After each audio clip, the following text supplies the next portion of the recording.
Salam pemirsa, pada tanggal 9 November 2024, pemerintah Qatar telah memenuhi permintaan Amerika Serikat untuk menutup kantor Hamas di Doha serta mengusir anggota kelompok tersebut dari negara mereka. Langkah ini diambil setelah Hamas menolak tawaran negosiasi untuk membebaskan sandera Israel yang memperkeruh hubungan antara Qatar dan sekutunya AS.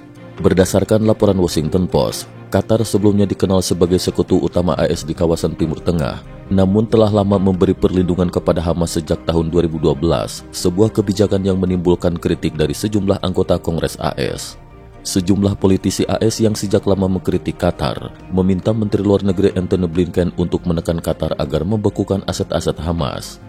Tekanan tersebut akhirnya membuahkan hasil ketika Qatar setuju untuk mengusir para pemimpin Hamas dari wilayahnya. Langkah ini dianggap sebagai sinyal perubahan dalam kebijakan Qatar di tengah meningkatnya tekanan internasional terhadap Hamas. Profesor Chang Ping dari Universitas Tel Aviv, seorang pakar studi Asia Timur, menyebutkan bahwa dengan dinamika politik saat ini, negara-negara seperti Iran pun diharapkan waspada.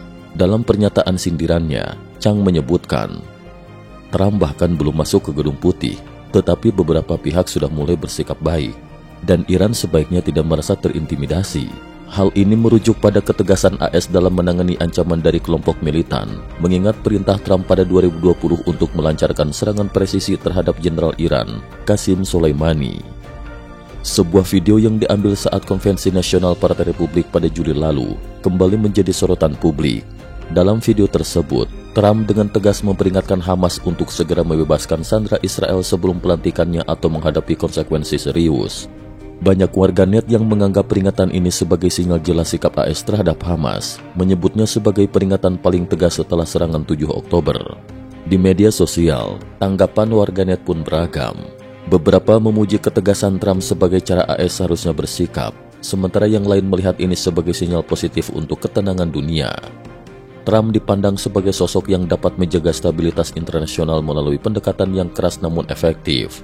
Pada KTT BRICS akhir Oktober lalu, Presiden Rusia Vladimir Putin mengumumkan rencana untuk mengurangi ketergantungan pada dolar AS dalam transaksi internasional di antara negara-negara anggota BRICS. Namun pernyataan ini berubah arah pada 7 November, ketika Putin menyatakan bahwa Rusia tetap akan menggunakan dolar untuk transaksi internasional. Langkah ini memunculkan spekulasi di kalangan analis keuangan di Asia Tengah yang berpendapat bahwa Rusia mungkin mencoba menyampaikan sinyal positif kepada AS di tengah ketidakpastian politik global. Dalam perkembangan terbaru, para pemimpin Uni Eropa menggelar pertemuan pada 7 November 2024 di Hongaria untuk membahas implikasi terpilihnya Trump terkait bantuan militer ke Ukraina. Mereka merumuskan strategi untuk mengisi kekosongan jika bantuan AS berkurang dengan mempertimbangkan kemungkinan pengalihan dana yang signifikan.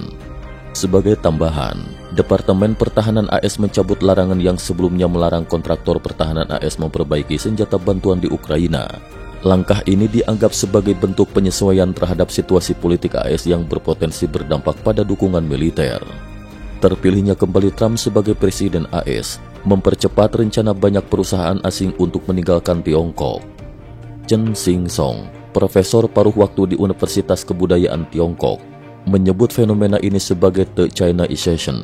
Hubungan yang semakin renggang antara AS dan Tiongkok telah mempercepat pemindahan operasi perusahaan-perusahaan asing dari Tiongkok ke Asia Tenggara. Trump sendiri telah berulang kali mengisyaratkan kenaikan tarif sebesar 60% untuk barang impor dari Tiongkok. Sebuah langkah yang signifikan dibandingkan dengan tarif sebelumnya yang berkisar antara 7,5 hingga 25%. Negara-negara Asia Tenggara seperti Thailand, Vietnam, Malaysia, dan Laos kini menjadi lokasi tujuan baru bagi perusahaan-perusahaan yang memindahkan operasi mereka dari Tiongkok. Di Thailand, pengusaha setempat melaporkan bahwa kawasan-kawasan industri telah mulai memperluas kapasitas dan merekrut tenaga kerja yang fasih berbahasa Mandarin. Langkah AS yang berhasil mendapatkan dukungan Qatar dalam mengusir Hamas, serta peringatan Trump terhadap kelompok-kelompok militan menunjukkan upaya keras AS untuk memperkuat posisinya di Timur Tengah. Bersamaan dengan itu, perubahan sikap Putin terkait dolar AS serta peringatan Uni Eropa menunjukkan dinamika geopolitik yang terus berkembang. Sementara China menghadapi potensi ketidakstabilan internal dan eksodus perusahaan asing. Dengan perkembangan ini, kemenangan Trump diharapkan tidak hanya memengaruhi kebijakan luar negeri AS, tetapi juga mendorong perubahan signifikan dalam lanskap ekonomi dan politik global.